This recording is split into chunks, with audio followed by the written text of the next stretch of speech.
Hey friends, welcome to week 5 of Echo. I'm excited to be here tonight, and I am just grateful for this 5-week journey so far that we've had together. I just think about the women across Waco that are meeting and sharing together, and it makes me just feel like I have company on the journey, and I'm grateful for it. I'm grateful for the things that God is teaching us and that He is going to do through us as we continue this journey to a higher calling. I've loved, and I know it's been said weekly, but I've truly loved the devotions and knowing that they're made, created, of course, by God, but inspired in the hearts and minds and lives of women here in our very own community. And I know that my life has been touched and my heart has been pricked and my mind has been challenged. And so I just am grateful, and I hope they have been meaningful to you as well. This week we are looking at the same overarching question that we have heard every week, that our question that Paul is trying to answer in 1 Corinthians is, how do we live the gospel faithfully in an immoral and challenging culture? And tonight we're going to focus on living with freedom. I know last week Vanessa said her greatest challenge was rights. And we've been studying rights for a couple weeks. We've had the same verses come around again, and rights and freedom. That's the theme of these two chapters, and they go hand in hand. And I have truly struggled in my life with freedom, and so this has been good for me. And I know my journey is not one that's over, and I'm excited about that. That my freedom was sealed with Christ. And so each day that I walk, I can walk in that freedom. And so tonight, I just feel Paul is taking on the role of a coach, or maybe a seasoned athlete talking to his, the athletes that are following him, like a mentor. And I can relate to this, my friends. This hits home with me. This is a right up my alley kind of a pep talk, because in my life, I have had one great coach and physical coach here on earth. She was my high school coach, and she built in me things that I know were from the Lord. And so I didn't know it at the time, but things like discipline that she taught me, physical discipline, but discipline nonetheless in what it looks like. And so when I read these scriptures, I am grateful for her today, because she was someone in my life that was an encourager.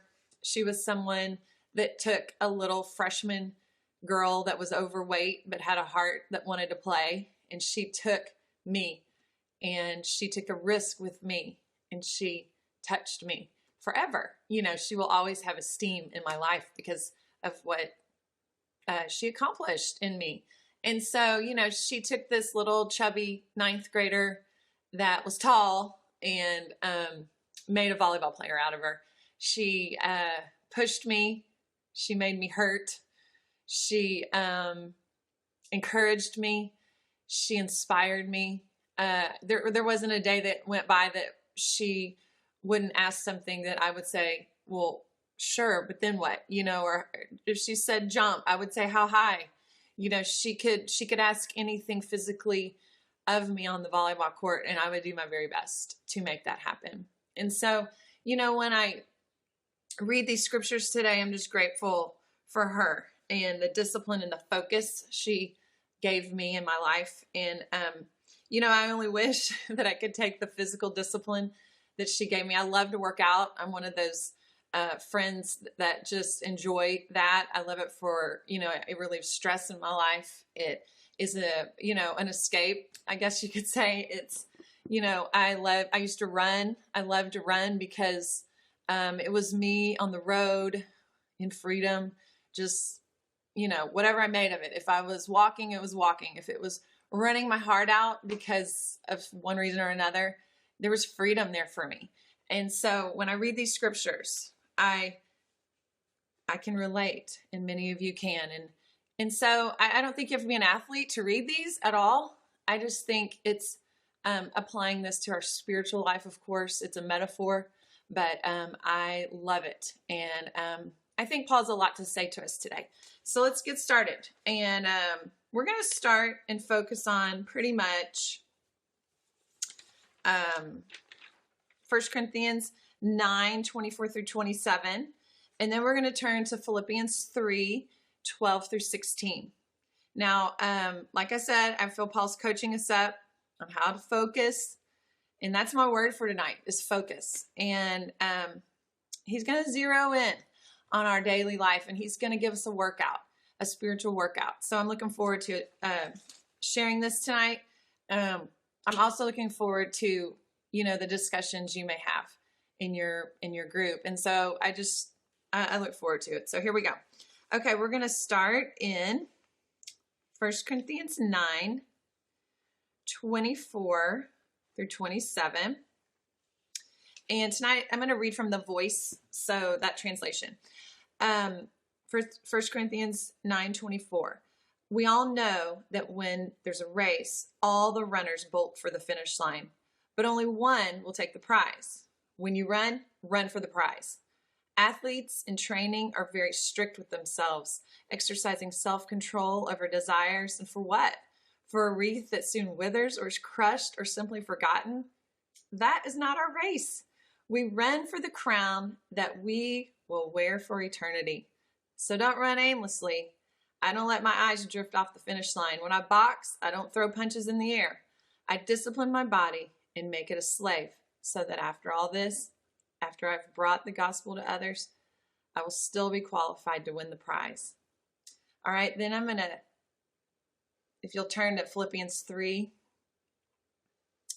I feel Paul's continuing this pep talk. So we're just going to carry it on into Philippians 3:12 through 14. I'm not there yet, nor have I become perfect, but I'm charging on to gain anything and everything the Anointed One, Jesus, has in store for me.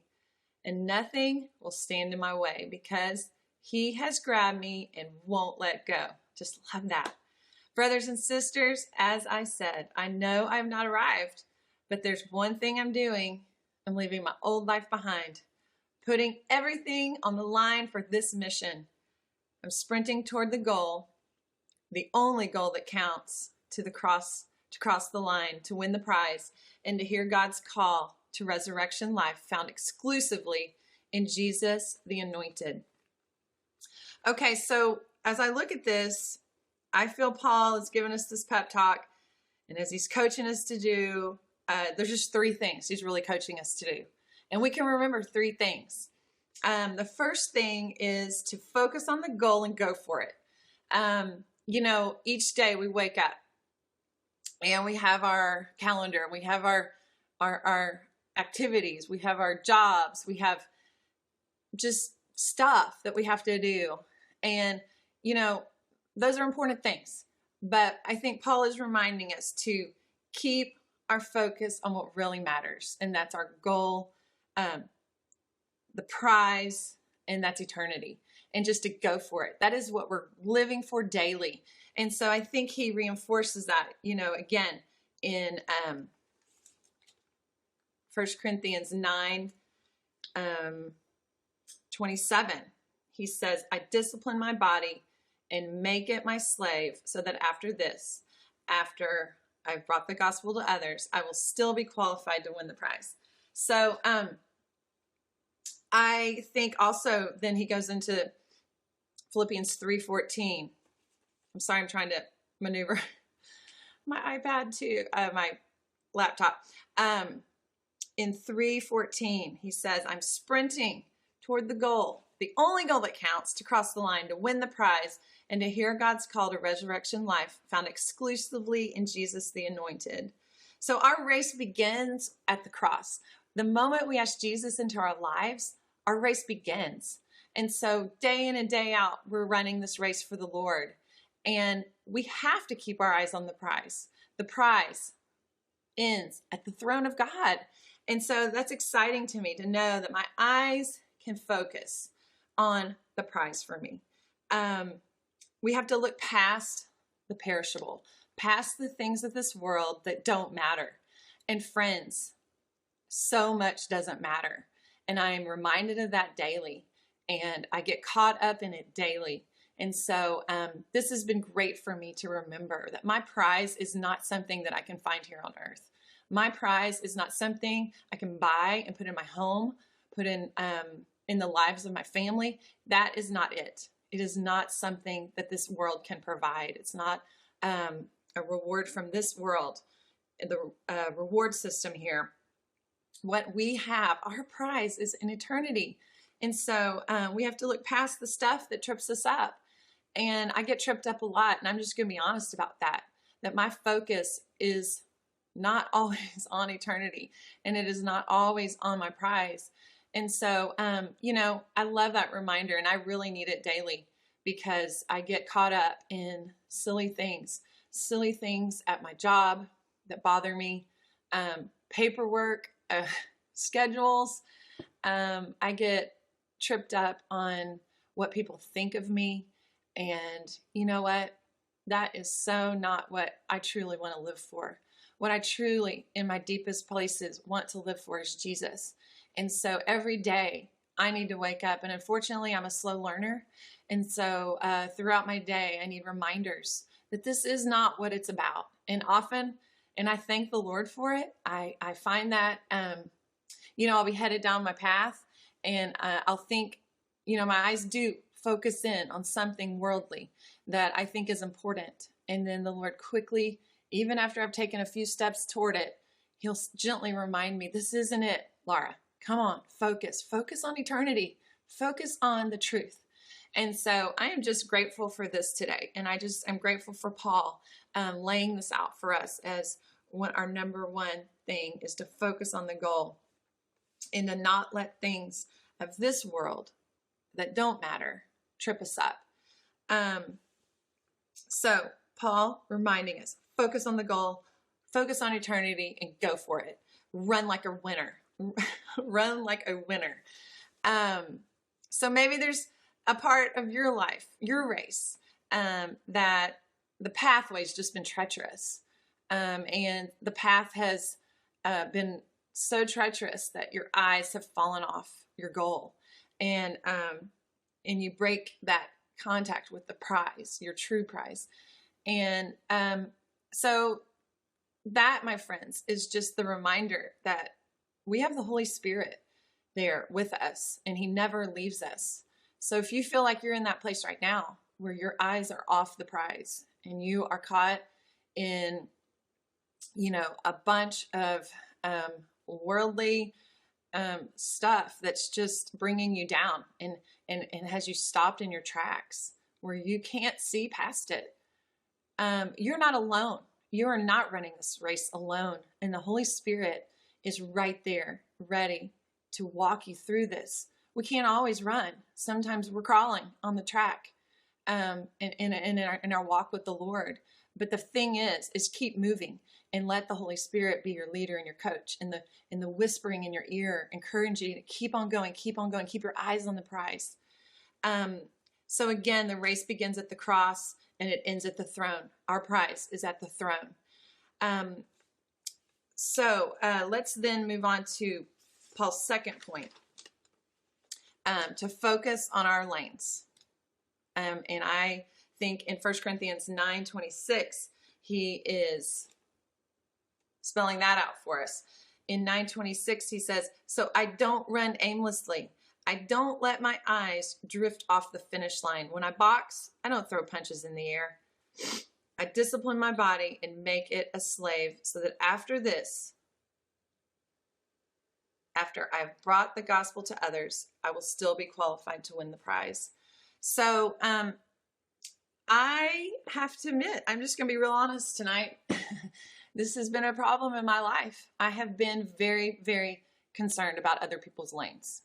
I have not allowed the Holy Spirit to fully lead me in my lane. I've put him off. I've put him off and just been very disobedient. I'm very